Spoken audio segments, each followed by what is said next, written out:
Fill in device properties.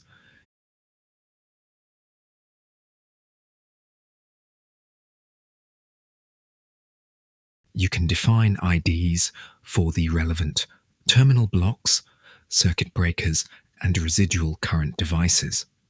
If you do so, the project will serve as an easy-to-use online documentation tool for both the client and the integrators and electricians.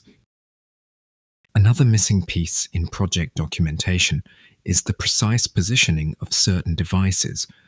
Here you can select a wall and one of its endpoints as an anchor. Define the distance from the chosen anchor point, the height from the floor, and the offset from the selected wall, and you're done. The exact position of the device is defined. This definition can be exported as a standalone wall map PDF file or as a chapter in the documentation PDF called the project book.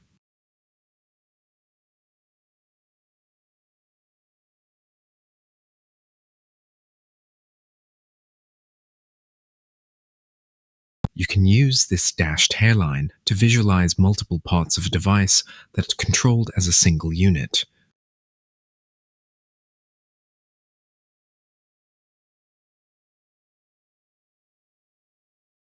Draw the wire routes.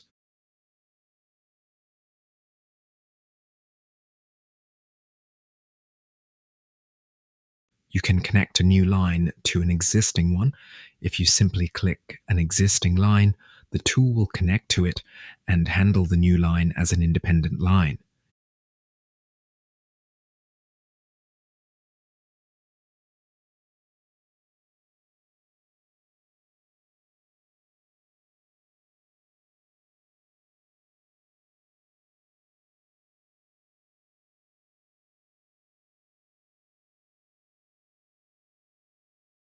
If you hold Alt while clicking an existing line, the tool will process the graph of that existing line and assume the new line starts from the same cabinet as the Alt-clicked line.